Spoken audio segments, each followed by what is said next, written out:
welcome to the New York-Presbyterian Hudson Valley Hospital's Teaching Kitchen. My name is Emily, and I want to thank Westchester County Mom for inviting me to share some kid and parent-friendly recipes with you today, and a little bit about New York-Presbyterian Hudson Valley Hospital's new state-of-the-art maternity center opening this fall. So our OBGYN program is actually an extension of Columbia University Irving Medical Center's Department of Obstetrics and Gynecology, which is a national leader in maternity care. In addition, New York-Presbyterian Hudson Valley Hospital has beautiful OBGYN medical group offices right in Cold Spring and Cortland Manor. And while COVID-19 may have changed a lot about our lives, it is still important to stay on top of your health, especially for regular preventative care like annuals. And also keep on top of your healthy cooking too.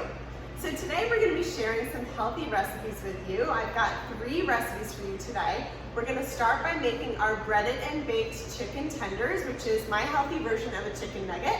And we're also going to be making some homemade barbecue sauce, as well as my favorite, the cookie dough makeover. So a complete energy bite, which tastes a lot like cookie dough, but is a lot better for you.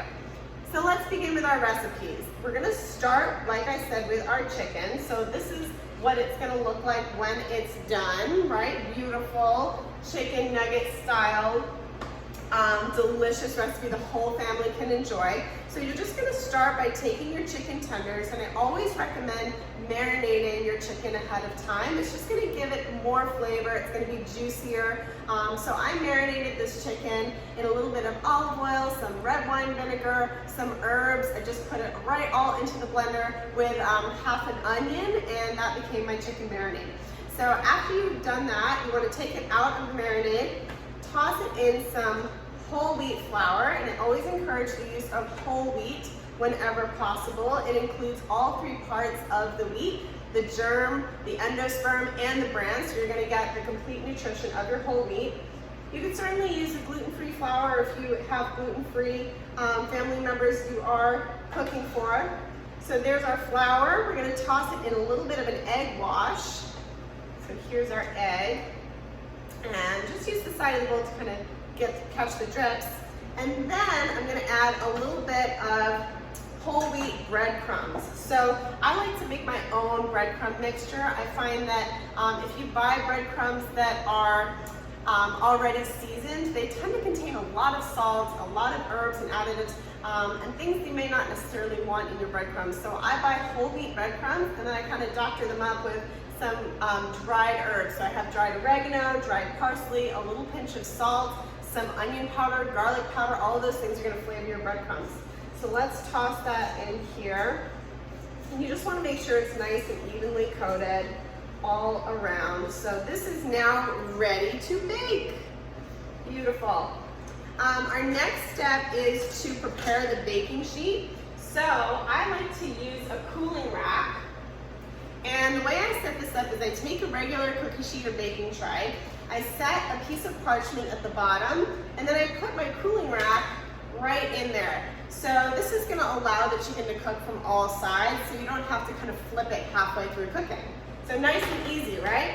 We're gonna spray this with a little bit of cooking spray, just to make sure it doesn't stick. And then I want you to take your chicken, put it right on top of that, and you're gonna spray it again a little bit on top, just to make sure that that chicken gets nicely browned and is gonna be crusty and juicy and delicious.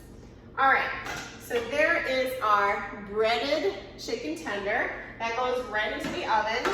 And then our next recipe is going to be our barbecue sauce. So I'm just gonna walk you through how I make that really quickly. I've got my ingredients all here, mise en place, so that means to put everything into a place. So it's nice and easy when you're cooking. You can just grab everything that you need, it's right there. So you want to find a low sugar ketchup, something that you and your family enjoy. And this recipe is nice because a lot of barbecue sauces tend to be extremely high in sugar. So again, this is a nice way to kind of control all of the ingredients that are going into your barbecue sauce. So I started with some ketchup. We're gonna add a little splash of lime juice. That's gonna add some nice acidity. We're gonna add a little spoonful of honey. That's where we're gonna bring our sweetness in, is using this natural sweetener of honey. And finally, we're gonna add some chopped garlic. Now you can use a garlic press or just chop it up with a knife, whatever you prefer. It's going right in. Okay, so those are the main ingredients. And then the final thing I wanna add is a little bit of liquid smoke. This is gonna give it that distinct smoky flavor that you get from barbecue sauce, right? So you don't need much, right? Just a little drop or so. A good alternative to the liquid smoke is smoked paprika. So if you don't have that, you could try using smoked paprika, and that's also gonna give it that nice characteristic smoky flavor. All right, stirring this all together. Oh my gosh, it does smell like barbecue sauce. It's amazing. So when that's set, you just want to set it, let it sit for about 20 minutes or so that the flavors have time to kind of hang out and develop. And voila, our barbecue sauce is ready to dip. All right, so that's 2 of the recipes I want to make, and the third recipe I want a healthy makeover for you today is our cookie dough bites. So here they are when they're complete, and these are really easy to put together. They're no bake, so the way that I made them was just to combine some rolled oats. So you can use, your standard run-of-the-mill rolled oats. Probably have this in every household, right? Some flax seeds. So these are whole, and I grind them myself using a food processor or a spice grinder, whichever one you have. That way, they're kind of gonna break up, and that's gonna make all of the nutrients of the flaxseed bioavailable and accessible to you. So kids might not be super fond of flax seeds, but if you kind of throw them in with these cookie dough bites and surround them with chocolate chips, I think you'll find that they really like it. So this is our whole flax seed, and then I ground that up. And then the final ingredients in this are a little bit of honey to sweeten this. You could also use maple syrup if you prefer, but any kind of raw sweetener that you enjoy. And then some almond butter. So if you prefer to use a seed variety, you could certainly use the sunflower seed butter. That would work just fine. Or peanut butter works too. Any one of those.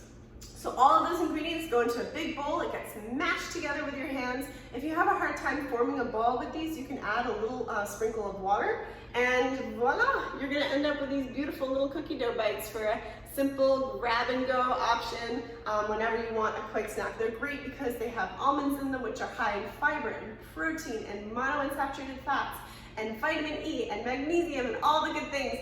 The oats, of course, have more protein and fiber, which is going to help you stay full and satisfied through dinner time.